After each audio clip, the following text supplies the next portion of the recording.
நற்கிரியைகள். அப்பொழுது யூதர்கள் மறுபடியும் அவர் மேல் கல்லெறியும்படி கல்லுகளை எடுத்துக் கொண்டார்கள். இயேசு அவர்களை நோக்கி, நான் என் பிதாவினாலே அநேக நற்கிரியைகளை உங்களுக்கு காண்பித்தேன். அவைகளில் எந்த கிரியை நிமித்தம் என் மேல் கல்லெறிகிறீர்கள் என்றார். யூதர்கள் அவருக்கு பிரதியுத்தரமாக, நற்கிரியையின் நிமித்தம் நாங்கள் உன்மேல் கல் எறிகிறதில்லை. நீ மனுஷனாயிருக்க உன்னை தேவன் என்று சொல்லி இவ்விதமாக தேவ தூஷணம் சொல்லுகிறபடியினால் உன்மேல் கல் எறிகிறோம் என்றார்கள். இயேசு அவர்களுக்கு பிரதியுத்தரமாக, தேவர்களாய் இருக்கிறீர்கள் என்று நான் சொன்னேன் என்பதாய் உங்கள் வேதத்தில் எழுதியிருக்கவில்லையா? தேவ வசனத்தை பெற்றுக் கொண்டவர்களை தேவர்கள் என்று அவர் சொல்லியிருக்க, வேத வாக்கியமும் தவறாததாயிருக்க, பிதாவினால் பரிசுத்தமாக்கப்பட்டும் உலகத்தில் அனுப்பப்பட்டும் இருக்கிற நான் என்னை தேவனுடைய குமாரன் என்று சொன்னதினாலே தேவதூஷணம் சொன்னாய் என்று நீங்கள் சொல்லலாமா? என் பிதாவின் கிரியைகளை நான் செய்யாதிருந்தால் நீங்கள் என்னை விசுவாசிக்க வேண்டியதில்லை. செய்தேனேயானால் நீங்கள் என்னை விசுவாசியாதிருந்தாலும் பிதா என்னிலும் நான் அவரிலும் இருக்கிறதை நீங்கள் அறிந்து விசுவாசிக்கும்படி அந்த கிரியைகளை விசுவாசியுங்கள் என்றார். மறுபடியும் கல்லெறியும்படி. அப்பொழுது யூதர்கள் மறுபடியும் அவர் மேல் கல்லெறியும்படி கல்லுகளை எடுத்துக்கொண்டார்கள். நானும் பிதாவும் ஒன்றாயிருக்கிறோம் என்று இயேசு கிறிஸ்து கூறியபோது யூதர்கள் மறுபடியும் அவர் மேல் கல்லெறியும்படி கல்லுகளை எடுத்துக்கொள்கிறார்கள். இந்த சம்பவத்திற்கு சற்று முன்பு அவர்கள் அவர் மேல் கல்லெறியும்படி கல்லுகளை எடுத்துக்கொண்டார்கள் என்று எழுதப்பட்டிருக்கிறது. தமிழ் மொழியில் இவ்விரண்டு வாக்கியங்களுக்கும் ஒரே விதமான வார்த்தைகள் பயன்படுத்தப்பட்டிருந்தாலும் கிரேக்க மொழியில் இவ்விரண்டு வசனங்களிலும் வெவ்வேறு வார்த்தைகள் பயன்படுத்தப்பட்டிருக்கிறது. முதலில் சிறிய கல்லுகளை எடுத்துக்கொண்டவர்கள் இப்போது தங்களோடு பெரிய கல்லுகளை கொண்டு வருகிறார்கள் என்பது இதன் பொருளாகும். கொடிய குற்றவாளியை கோபத்தோடு கல்லெறிந்து கொன்று போடும் வண்ணமாக இயேசு கிறிஸ்துவின் மீது கல்லெறிய வேண்டும் என்று பெரிய கற்களை எடுத்து வருகிறார்கள். ஆரம்பத்தில் எதுவரைக்கும் எங்கள் ஆத்மாவுக்கு சந்தேகம் உண்டாக்குகிறீர், நீர் கிறிஸ்துவானால் எங்களுக்கு தெளிவாய் சொல்லும் என்று வார்த்தையினால் பேசியவர்கள் இப்போது கல்லுகளால் பேசுகிறார்கள். அவர் கிறிஸ்துவா இல்லையா என்பதை இயேசு கிறிஸ்து தங்களிடம் தெளிவாய் சொல்லிவிட வேண்டும் என்று கோபத்தோடு பேசுகிறார்கள். இயேசு கிறிஸ்து தம்மை பிதாவாக்கிய தேவனுடைய குமாரன் என்று சொல்லுகிறபடியினால் அவர் தேவதூஷணம் சொல்லுவதாக அவர் மீது குற்றம் சுமத்துகிறார்கள். கர்த்தருடைய ஊழியக்காரர்களாகிய நாம் யாரையும் கடிந்து கூறாமல் அன்பான வார்த்தைகளை பேசி உபதேசம் பண்ணினால் நம்மை கோழை என்று கூறுகிறார்கள்.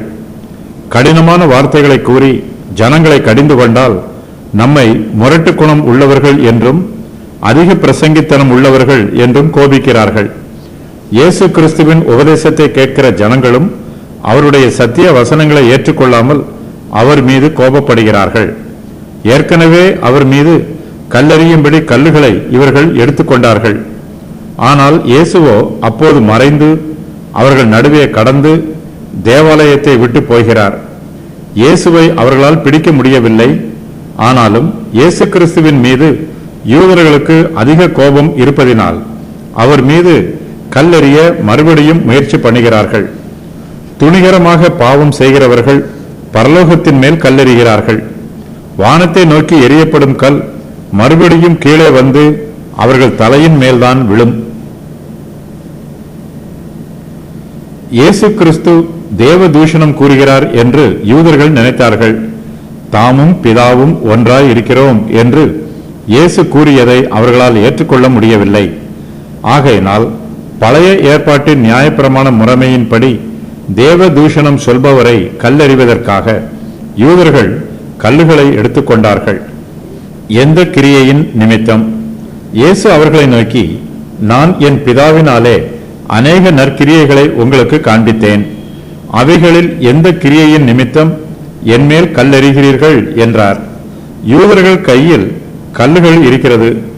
ஏற்கனவே இயேசு கிறிஸ்து இவர்களை விட்டு கடந்து போனது போல இப்போது இவர்களை விட்டு போய்விடவில்லை. அவர்களோடு அன்பாய் பேசுகிறார். அவர்களுடைய கேள்விக்கு கிருபை நிறைந்த வார்த்தைகளினால் பிரதியுத்தரம் கூறுகிறார். இயேசு கிறிஸ்து தம்முடைய பிதாவினாலே அநேக நற்கிரியைகளை அவர்களுக்கு காண்பித்திருக்கிறார். ஆனால் யூதர்களோ அவர் மேல் கல்லெறிய மனதாய் இருக்கிறார்கள். தம்மீது கோபமாக இருக்கும் யூதர்களிடம் எந்த கிரியையின் நிமித்தம் என் மேல் கல்லெறிகிறீர்கள் என்று இயேசு கேட்கிறார். இயேசு கிறிஸ்துவின் வார்த்தை மிகவும் மென்மையாகவும் அன்பாகவும் இருக்கிறது. கல்லான இருதயத்தை கூட இயேசு கிறிஸ்துவின் வார்த்தை கனியச் செய்துவிடும். தம் மீது கல்லுகளை எறியும் சத்துருக்களாக இருந்தாலும் இயேசு கிறிஸ்து அவர்களுக்கும் நன்மை செய்து அவர்களிடத்திலும் அன்பான வார்த்தைகளையே பேசுகிறார். இயேசு கிறிஸ்துவின் மெய்யான சுபாவம் அவருடைய கிரியைகளில் வெளிப்படுகிறது. அவர் நல்லவராக இருக்கிறபடியினால் நற்கிரியைகளை செய்கிறார். இயேசு கிறிஸ்து தம்முடைய பிதாவினாலே அநேக நற்கிரியைகளை அவர்களுக்கு செய்வதாக கூறுகிறார். இந்த வாக்கியத்தில் நற்கிரியைகள் என்பது நல்ல கிரியைகளையும் பெரிய கிரியைகளையும் குறிக்கும் வார்த்தையாகும். இயேசு கிறிஸ்துவின் நற்கிரியைகளில் தேவனுடைய தெய்வீக வல்லமை வெளிப்படுகிறது. யூதர்கள் இயேசு கிறிஸ்து செய்கிற நற்கிரியைகளை பார்த்து அவரை தேவனுடைய குமாரன் என்று அங்கீகரிக்க வேண்டும். இவையெல்லாம் தமது பிதாவினாலே செய்யப்படுகிற நற்கிரியைகளாகும். இயேசு கிறிஸ்து இந்த நற்கிரியைகளை யாருக்கும் தெரியாமல் மறைவாகவோ ரகசியமாகவோ செய்யவில்லை. எல்லா ஜனங்களுக்கும் முன்பாக பிரத்யட்சமாக பிதாவினாலே அநேக நற்கிரியைகளை அவர்களுக்கு செய்து காண்பிக்கிறார். மெழுகுவர்த்தியின் குறைந்த வெளிச்சத்தில் இயேசு கிறிஸ்து தம்முடைய நற்கிரியைகளை காண்பிக்கவில்லை. இருளில் நடப்பது நாடகமாகவே இருக்கும். ஆனால் இயேசு கிறிஸ்துவோ இந்த உலகத்திற்கு முன்பாக பகற்பொழுதின் வெளிச்சத்தில் தம்முடைய பிதாவினாலே அநேக நற்கிரியைகளை அவர்களுக்கு செய்து காண்பிக்கிறார். நான் வெளியரங்கமாய் உலகத்துடனே பேசினேன், அந்தரங்கத்திலே நான் ஒன்றும் பேசவில்லை என்று பிரதான ஆசாரியனிடம் இயேசு கிறிஸ்து அவனுடைய கேள்விக்கு பிரதியுத்தரமாக கூறுகிறார். இயேசு கிறிஸ்து தம்முடைய வசனங்களை அற்புதங்களினாலும் அடையாளங்களினாலும் உறுதி பண்ணுகிறார். இயேசு கிறிஸ்து செய்கிற கிரியைகளில் அவருடைய தெய்வீக கிருபை வெளிப்படுகிறது. தேவன் நல்லவர், கிருபை உள்ளவர், இரக்கம் உள்ளவர் என்னும் சுபாவங்களை அவர் செய்கிற நற்கிரியைகள் உலகத்திற்கு வெளிச்சத்தில் காண்பிக்கிறது.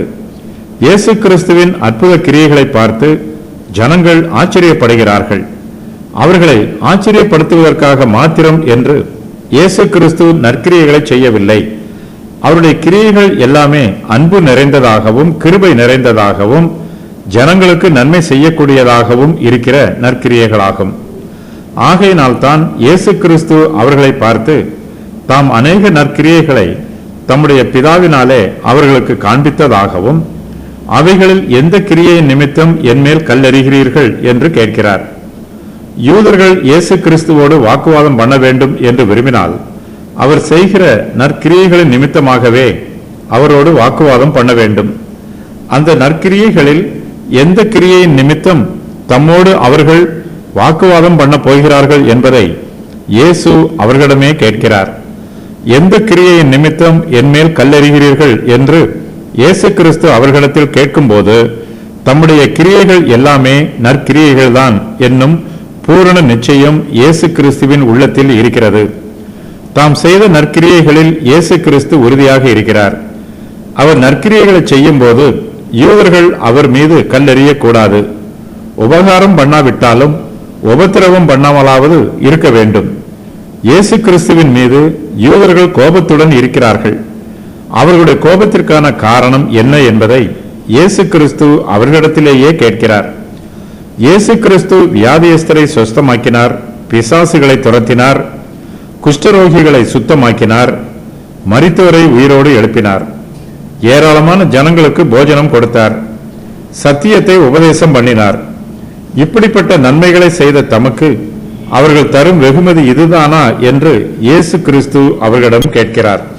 தேவ தூஷணம் சொல்லுகிறபடியினால் யூதர்கள் அவருக்கு பிரதியுத்தரமாக, நற்கிரியையின் நிமித்தம் நாங்கள் உன்மேல் கல்லெறிகிறதில்லை. நீ மனுஷனாய் இருக்க உன்னை தேவன் என்று சொல்லி இவ்விதமாக தேவ தூஷணம் சொல்லுகிறபடியினால் உன்மேல் கல்லெறிகிறோம் என்றார்கள். யூதர்கள் இயேசு கிறிஸ்துவின் மீது பொய்யாய் குற்றம் சுமத்துகிறார்கள். தாங்கள் செய்கிற துர்க்கிரியைகளுக்கு நியாயம் கற்பிக்கிறார்கள். தாங்கள் நல்லவர்கள் என்றும் காரணமில்லாமல் தாங்கள் யாரையும் துன்புறுத்துவதில்லை என்றும் தங்களை நியாயப்படுத்துகிறார்கள். தங்களுக்கும் தங்களுடைய தேசத்திற்கும் நற்கிரியைகளை செய்கிறவர்கள் தங்களுடைய சத்துருக்கள் அல்ல என்றும், இயேசு கிறிஸ்து செய்கிற நற்கிரியைகளின் நிமித்தம் தாங்கள் அவர் மீது கல்லெறிகிறதில்லை என்றும் கூறிவிட்டு, நீ மனுஷனாய் இருக்க உன்னை தேவன் என்று சொல்லி இவ்விதமாய் தேவ தூஷணம் சொல்லுகிறபடியினால் உன்மேல் கல்லெறிகிறோம் என்று தங்கள் செய்கைக்கு நியாயம் இருப்பதாக விவாதம் பண்ணுகிறார்கள். இவர்கள் ஆவிக்குரிய குருடர்களாய் இருக்கிறார்கள். இயேசு கிறிஸ்து எந்த காரியத்தை செய்தாலும் அவருடைய கண்களுக்கு அது நற்கிரியைகளாக தெரியாது. இயேசு கிறிஸ்து நல்லவர் அல்ல என்றும், அவர் பிசாசு பிடித்தவர் என்றும், அவர் பைத்தியக்காரர் என்றும் ஏற்கனவே அவரை பற்றி தீர்மானம் பண்ணி இருக்கிறார்கள். ஆகையினால் அவரால் எந்த நற்கிரியையும் செய்ய முடியாது என்னும் எண்ணம் அவர்களுடைய உள்ளத்தில் ஆழமாக பதிந்திருக்கிறது. ஆனாலும் தங்கள் பக்கத்தில் நியாயம் இருக்கிறது என்பதை வெளிப்படுத்துவதற்காக நற்கிரியையின் நிமித்தம் நாங்கள் உன்மேல் கல்லெறிகிறதில்லை என்று சாக்குப்போக்கு சொல்லுகிறார்கள். இவர்கள் துன்மார்க்கர்கள் மட்டுமல்ல, தங்களுடைய துன்மார்க்கத்தை நியாயப்படுத்துகிறவர்களாகவும் இருக்கிறார்கள். தாங்கள் தேவபக்தி உள்ளவர்கள் என்றும் தேவனுடைய சிநேகிதர்கள் என்றும், ஆகையினால் தேவ தூஷணம் சொல்லுகிறவர் மீது தாங்கள் கோபம் அடைவதாகவும் இயேசு கிறிஸ்துவிடம் விவாதம் பண்ணுகிறார்கள். நீ மனுஷனாய் இருக்க உன்னை தேவன் என்று சொல்லி இவ்விதமாக தேவ தூஷணம் சொல்லுகிறபடியினால் உன்மேல் கல்லெறிகிறோம் என்று தங்களுடைய துன்மார்க்கமான செயலுக்கு காரணம் சொல்லுகிறார்கள். நியாயப்பிரமாணத்தின் மீது தங்களுக்கு பக்தி வைராக்கியம் இருப்பது போல இவர்கள் காண்பித்துக் கொள்கிறார்கள். தேவனுடைய மகத்துவத்தையும் ராஜரீகத்தையும் தாங்கள் மதிப்பதாகவும், தேவனுடைய மெய்யான ஜனங்களாக தாங்கள் ஜீவிப்பதாகவும், தேவனுக்கும் அவருடைய வார்த்தைக்கும் அவருடைய பிரமாணத்திற்கும் தாங்கள் கீழ்ப்படிந்து ஜீவிப்பதாகவும் இந்த யூதர்கள் தங்களை வெளிப்படுத்தி காண்பிக்கிறார்கள். கர்த்தருடைய நாமத்தை நிந்திக்கிறவன் கொலை செய்யப்பட வேண்டும். சபையார் எல்லாரும் அவனை கல்லெறிய வேண்டும். பரதேசியானாலும் சுதேசியானாலும் கர்த்தரின் நாமத்தை தூஷிக்கிறவன் கொலை செய்யப்பட வேண்டும் என்று யூதருடைய நியாய பிரமாணம் கூறுகிறது. இயேசு கிறிஸ்துவின் மீது கல்லெறிவதற்கு ஆயத்தமாக இருக்கிற இவர்கள் தங்களுடைய துன்மார்க்கமான செயலுக்கு வேத வசனத்தில் இருந்து ஆதாரத்தை தேடுகிறார்கள். இக்காலத்தில் கூட இப்படித்தான் ஒரு சிலர் வேத வாக்கியங்களை தவறாக வியாக்கியானம் பண்ணி துன்மார்க்கமான காரியங்களை துணிகரமாக செய்து கொண்டு வருகிறார்கள். இது துணிகரமான பாவம். இவர்கள் தங்கள் மனச்சாட்சியின் சத்தத்தை கேட்பதில்லை. இவர்களுடைய மனச்சாட்சியும் கூர்மையாக இல்லை. இவர்களுடைய மனச்சாட்சி உண்மையை பேசினாலும் அதற்கு இவர்கள் கீழ்ப்படிய மாட்டார்கள். ஆனால் இவர்களுடைய மனச்சாட்சியே கெட்டுப்போய் பொய் பேசுகிறது. மேலும் தங்களுடைய மனச்சாட்சி உண்மை என்றும் அதற்கு தாங்கள் கீழ்ப்படிவதாகவும் காரணம் கூறி இவர்கள் துன்மார்க்கமான காரியங்களை செய்ய முனைகிறார்கள். இயேசு கிறிஸ்துவை தேவ தூஷணம் சொல்லுகிறவர் என்று அறிவிப்பது சுவிசேஷத்திற்கு விரோதமான பாவம். இயேசு கிறிஸ்துவை தூஷிக்கிறவர்கள் சுவிசேஷத்திற்கு சத்துருக்களாக இருக்கிறார்கள். இயேசு கிறிஸ்து நல்லவர், ஆனால் இவர்களோ அவரை கெட்டவர் என்றும் தேவ தூஷணம் சொல்லுகிறவர் என்றும் பொய்யாய் சொல்லி அவரை தூஷிக்கிறார்கள். நல்லவரை கெட்டவர் என்று சொல்லி தூஷிப்பது வரலாற்றில் புதுமையான காரியம் அல்ல. இது காலாகாலமாக நடந்து வருகிற தீய காரியம்தான். நல்லவரை தீயவர் என்று சொல்லி தூஷிப்பது மாத்திரமல்ல, தீயவருக்கு கொடுக்க வேண்டிய தண்டனைகளையும் நல்லவருக்கு கொடுத்து விடுகிறார்கள். இது அதைவிட அநியாயம். இயேசு கிறிஸ்துவுக்கு இந்த யூதர்கள் இப்படிப்பட்ட அநியாயத்தை செய்வதற்குத்தான் இங்கு கூடி வந்திருக்கிறார்கள். இயேசு கிறிஸ்து தேவ தூஷணம் சொல்லுகிறவர் என்பது இவர்களுடைய குற்றச்சாட்டு. இயேசு கிறிஸ்து மனுஷனாய் இருக்கும்போது தம்மை தேவன் என்று சொல்லுவதனால் அவர் தேவ தூஷணம் சொல்லுகிறவராக அவர் மீது குற்றம் சுமத்துகிறார்கள். இயேசு கிறிஸ்து மெய்யாகவே தேவனுடைய குமாரனாக இருக்கிறார். இந்த பூமிக்கு இயேசு கிறிஸ்து தேவனால் அனுப்பப்பட்டிருக்கிறவர். யூதர்கள் எதிர்பார்த்து கொண்டிருக்கிற மேசியா இயேசு கிறிஸ்துவே. இயேசு கிறிஸ்து மகிமையுள்ள தேவன். தேவனுக்குரிய மகிமை இயேசு கிறிஸ்துவுக்கு உண்டு. இயேசு கிறிஸ்துவை தவிர மகிமையுள்ள தேவன் வேறு ஒருவரும் இல்லை. ஆகையினால் இயேசு கிறிஸ்து தம்மை பற்றி கூறியிருக்கிற எல்லா வார்த்தைகளும் சத்திய வார்த்தைகளாகும். தாம் தேவனாக இருப்பதை அவர்களுக்கு வெளிப்படுத்துவதற்காகத்தான் நானும் பிதாவும் ஒன்றாய் இருக்கிறோம் என்று கூறியிருக்கிறார். தம்முடைய பிள்ளைகளுக்கு இயேசு கிறிஸ்து நித்திய ஜீவனை கொடுக்கிறார். தாம் சொன்ன வார்த்தைகளை இயேசு கிறிஸ்து மறுதலிக்கவில்லை. இயேசுவின் வசனங்களை ஜனங்கள் தவறுதலாக புரிந்து கொண்டாலும் அவர் சத்தியமுள்ள சத்திய வார்த்தைகளையே பேசுகிறார். இயேசு கிறிஸ்து மெய்யாகவே தம்முடைய பிள்ளைகளுக்கு நித்திய ஜீவனை கொடுக்கிறவர். இயேசுவை ஒரு சாதாரண மனுஷனாக மாத்திரம் அவர்கள் பார்த்தால் அவர் பேசுவது எல்லாமே தேவ தூஷணமாகத்தான் தெரியும். இயேசு கிறிஸ்துவை அவருடைய தெய்வத்துவ பண்பில் பார்த்தால் மாத்திரமே அவருடைய தெய்வத்துவம் நமக்கு வெளிப்படுத்தப்படும். இயேசு கிறிஸ்து தம்மை பற்றி கூறியுள்ள வார்த்தைகள் எல்லாம் சத்தியமானவை என்பதும் நமக்கு விளங்கும். இவர்கள் இயேசுவை மனுஷனாகத்தான் பார்க்கிறார்கள், அவரை தேவனாக பார்க்கவில்லை. ஆகையினால் இயேசு கிறிஸ்து தம்மை தேவன் என்று சொல்லுவது இவர்களுக்கு தேவ தூஷணம் சொல்லுவதாக தெரிகிறது. தேவர்களாய் இருக்கிறீர்கள். இயேசு அவர்களுக்கு பிரதியுத்தரமாக, தேவர்களாய் இருக்கிறீர்கள் என்று நான் சொன்னேன் என்பதாய் உங்கள் வேதத்தில் எழுதியிருக்கவில்லையா? தேவ வசனத்தை பெற்றுக்கொண்டவர்களை தேவர்கள் என்று அவர் சொல்லி இருக்க, வேத வாக்கியமும் தவறாததாய் இருக்க, பிதாவினால் பரிசுத்தமாக்கப்பட்டும் உலகத்தில் அனுப்பப்பட்டும் இருக்கிற நான் என்னை தேவனுடைய குமாரன் என்று சொல்லுவதனாலே தேவ தூஷணம் சொன்னாய் என்று நீங்கள் சொல்லலாமா? யூதர்கள் இயேசு கிறிஸ்துவை தேவ தூஷணம் சொல்லுகிறவர் என்று அவர் மீது குற்றம் சுமத்துகிறார்கள். இயேசு கிறிஸ்து அவர்களுடைய குற்றச்சாட்டுக்கு பிரதியுத்தரம் கூறுவதோடு தாம் மெய்யாகவே தேவகுமாரனாக இருப்பதை மறுபடியுமாக உறுதி பண்ணுகிறார். தாம் தேவ தூஷணம் சொல்லவில்லை என்றும் சத்தியமான வார்த்தையை தேவ நாம மகிமைக்காக சொல்வதாகவும் கூறுகிறார். தம்முடைய பிரதியுத்தரத்திற்கு இயேசு கிறிஸ்து 2 காரியங்களை ஆதாரமாக கூறுகிறார். அவையாவன, தேவனுடைய வார்த்தை, தேவனுடைய கிரியைகளும் இயேசு கிறிஸ்துவின் கிரியைகளும். இயேசு கிறிஸ்து இங்கு மேற்கோளாக கூறும் வாக்கியம் சங்கீதம் 82:6 வசனத்தில், நீங்கள் தேவர்கள் என்றும் நீங்கள் எல்லாரும் உன்னதமானவரின் மக்கள் என்றும் நான் சொல்லியிருந்தேன் என்று எழுதப்பட்டிருக்கிறது. தம்முடைய பிரதியுத்தரத்திற்கும் தாம் தேவதூஷணம் சொல்லவில்லை என்பதை நிரூபிப்பதற்கும் இயேசு கிறிஸ்து இந்த வசனத்தை மேற்கோளாக கூறுகிறார். அவர்கள் தேவர்களாக இருக்கும்போது தாம் தேவனாக ஏன் இருக்கக்கூடாது என்பது இயேசு கிறிஸ்துவின் விவாதம். இயேசு கிறிஸ்து இந்த வாக்கியத்தை மிகவும் கவனமாக பயன்படுத்துகிறார். தேவ வசனத்தை பெற்றுக்கொண்டவர்களை தேவர்கள் என்று அவர் சொல்லி இருக்க, வேத வாக்கியமும் தவறாததாய் இருக்க என்று இந்த வாக்கியத்தை விவரிக்கிறார். மெய்யாகவே வேத வாக்கியத்தில் தவறு எதுவும் இல்லை. இதில் யாரும் எந்த பிழையும் காண முடியாது. தேவனுடைய வார்த்தை எல்லாமே சரியானதுதான். இயேசு கிறிஸ்து தாம் மேற்கோளாக கூறும் இந்த வாக்கியத்தை தம்முடைய தெய்வத்துவத்தை உறுதி பண்ணுவதற்கு மிகவும் கவனமாக பயன்படுத்துகிறார். பிதாவினால் பரிசுத்தமாக்கப்பட்டும் உலகத்தில் அனுப்பப்பட்டும் இருக்கிற நான் என்னை தேவனுடைய குமாரன் என்று சொன்னதினாலே தேவ தூஷணம் சொன்னாய் என்று நீங்கள் சொல்லலாமா என்று கேட்கிறார். பிதாவாகிய தேவன் குமாரனாகிய இயேசு கிறிஸ்துவை கனப்படுத்தி இருக்கிறார், பரிசுத்தப்படுத்தி இருக்கிறார். பிதாவே குமாரனை இந்த உலகத்திற்கு அனுப்பி இருக்கிறார். நம்முடைய கர்த்தராகிய இயேசு கிறிஸ்துவே வார்த்தையாக இருக்கிறார்.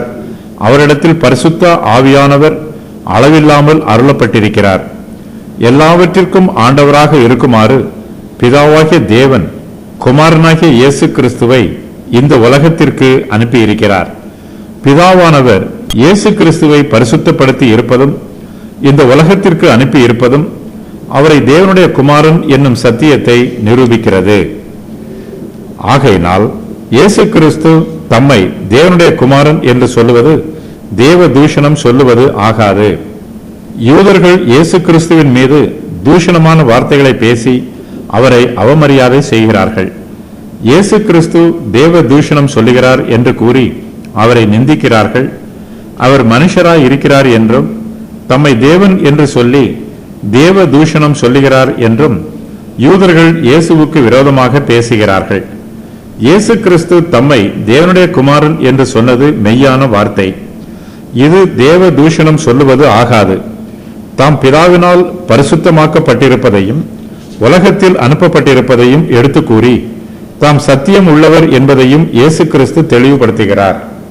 சத்தியத்தின் தேவனானவர் பொய் கூற மாட்டார் என்பதை யூதர்கள் இன்னும் புரிந்து கொள்ளவில்லை. பிசாசுகள் இயேசுவின் மீது குற்றம் சுமத்தலாம், அது பிசாசுகளின் சுபாவம். ஆனால் மனுஷர் இயேசுவின் மீது தூஷண வார்த்தைகளை பேசக்கூடாது. ஏனெனில் மனுக்குலத்தை ரட்சிப்பதற்காகவே இயேசு கிறிஸ்து பரலோகத்தில் இருந்து இந்த பூமிக்கு பரிசுத்தமாக்கப்பட்டு அனுப்பப்பட்டிருக்கிறார். தங்களை ரட்சிக்க வந்திருக்கும் இரட்சகராகிய இயேசு கிறிஸ்துவை யூத ஜனங்கள் தங்களுடைய அறியாமையினால் தேவ தூஷணம் சொல்லுகிறவர் என்று கூறி நிந்திக்கிறார்கள். வேதம் என்பது பரிசுத்த வேதாகமம் முழுவதையும் குறிப்பிடலாம். சாதாரண நியாயாதிபதிகளையே தேவர்கள் என்று அழைத்தார்கள். ஆனால் இயேசு கிறிஸ்துவோ தேவனுடைய குமாரனாக இருக்கிறார், தேவனோடு ஒன்றாய் இருக்கிறார். அப்பேற்பட்டவரை தேவனாய் இருக்கிறார் என்று கூறுவதில் தவறு ஒன்றும் இல்லை. பிதாவின் கிரியைகள். என் பிதாவின் கிரியைகளை நான் செய்யாதிருந்தால் நீங்கள் என்னை விசுவாசிக்க வேண்டியதில்லை. செய்தேனேயாகில் நீங்கள் என்னை விசுவாசியாதிருந்தாலும் பிதா என்னிலும் நான் அவரிலும் இருக்கிறதை நீங்கள் அறிந்து விசுவாசிக்கும்படி அந்த கிரியைகளை விசுவாசியுங்கள் என்றார். தாம் தேவகுமாரன் என்பதை நிரூபிப்பதற்கு இயேசு கிறிஸ்து தம்முடைய கிரியைகளையும் சாட்சியாக கூறுகிறார்.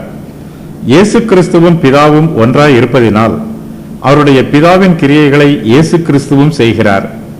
பிதாவின் கிரியைகளை இயேசு கிறிஸ்து செய்யாதிருந்தால் அவர்கள் இயேசுவை தேவனுடைய குமாரன் என்று விசுவாசிக்க வேண்டியதில்லை. இயேசு கிறிஸ்துவின் கிரியைகளில் தேவனுடைய வல்லமை காணப்படுகிறது. தம்முடைய தெய்வீக வல்லமையுள்ள கிரியைகளினால் இயேசு கிறிஸ்து தம்மை தேவனால் அனுப்பப்பட்டவர் என்பதை நிரூபிக்கிறார். இயேசு கிறிஸ்துவை விசுவாசிக்கிறவர்களாகிய நாமும் அவருக்கு சித்தமான நற்கிரியைகளை செய்து நம்மை நாமே விசுவாசிகள் என்று நிரூபிக்க வேண்டும். இயேசு கிறிஸ்து செய்கிற எல்லா கிரியைகளும் அவருடைய பிதாவின் கிரியைகள் ஆகும். இந்த கிரியைகளை பிதாவினால் மாத்திரமே செய்ய முடியும். இயற்கையின் சாதாரண வல்லமையினால் இப்படிப்பட்ட மகத்துவமான அற்புத கிரியைகளை செய்ய முடியாது. இயேசு கிறிஸ்து மரித்து உயிர்த்தெழுந்து பரமேறி போன பின்பு அப்போஸ்தலர்களும் இயேசு கிறிஸ்துவின் நாமத்தினாலே அற்புதங்களை செய்தார்கள். இவர்கள் செய்த அற்புதங்களும் இயேசு கிறிஸ்து தேவனுடைய குமாரன் என்னும் சத்தியத்திற்கும் அவர் பிதாவினால் அனுப்பப்பட்டவர் என்னும் சத்தியத்திற்கும் சாட்சிகளாய் இருக்கிறது. இயேசு கிறிஸ்து பரமேறி போன பின்பு அவருடைய வசனங்கள் அற்புதங்களினாலும் அடையாளங்களினாலும் உறுதி பண்ணப்படுகிறது. இயேசு கிறிஸ்து தம்முடைய கிரியைகளை பற்றி பேசும்போது, என் பிதாவின் கிரியைகளை நான் செய்யாதிருந்தால் நீங்கள் என்னை விசுவாசிக்க வேண்டியதில்லை என்றும் கூறுகிறார். தம்முடைய தெய்வீக ஊழியமும் கிரியைகளும் இயேசு கிறிஸ்துவின் வார்த்தைக்கு சாட்சியாய் இருக்கிறது.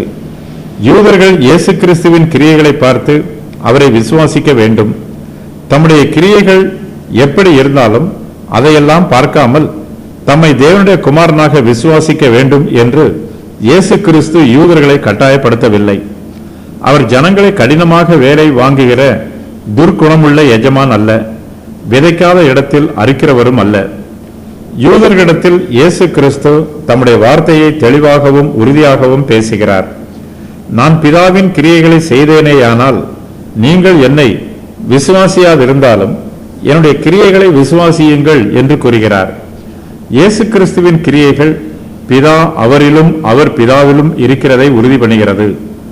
யூதர்கள் இயேசு கிறிஸ்துவின் கிரியைகளை தங்கள் சொந்த கண்களால் பார்த்து தங்கள் சுய புத்தியினால் நிதானித்து அறிந்து இயேசுவை தேவனுடைய குமாரன் என்று விசுவாசிக்க வேண்டும். மீட்பருடைய காண முடியாத காரியங்கள் அவருடைய அற்புதங்களினால் காணக்கூடியதாக இருக்கிறது. இயேசு கிறிஸ்துவின் எல்லா கிரியைகளும் கிருபையும் வல்லமையும் நிறைந்ததாக இருக்கிறது. இயேசு கிறிஸ்துவின் வார்த்தைகளை கேட்டு அவருடைய கிரியைகளை கண்டு அவரை தேவனுடைய குமாரன் என்று விசுவாசிக்கவில்லை என்றால் அவர்கள் மீது குற்றம் வரும். அவர்கள் சாக்குப்போக்கு சொல்ல வாய்ப்பில்லை. இயேசு கிறிஸ்துவின் கிரியைகளை அறிந்து பிதா அவரிலும் அவர் பிதாவிலும் இருக்கிறதை யூதர்கள் அறிந்து கொள்ளலாம். இந்த சத்தியத்தை இயேசு கிறிஸ்து ஏற்கனவே நானும் பிதாவும் ஒன்றாய் இருக்கிறோம் என்று கூறியிருக்கிறார். இயேசு கிறிஸ்து கூறும் இந்த சத்தியத்தை நாமும் அறிந்து கொள்ள வேண்டும். அறிந்து விவாதம் பண்ணக்கூடாது, அறிந்து விசுவாசிக்க வேண்டும். தேவனுடைய ரகசியத்தின் ஆழமான பகுதியை நாம் ஒருவேளை காண முடியாமல் போகலாம், ஆழத்தை அறிந்து கொள்ள முடியாமல் இருக்கலாம்.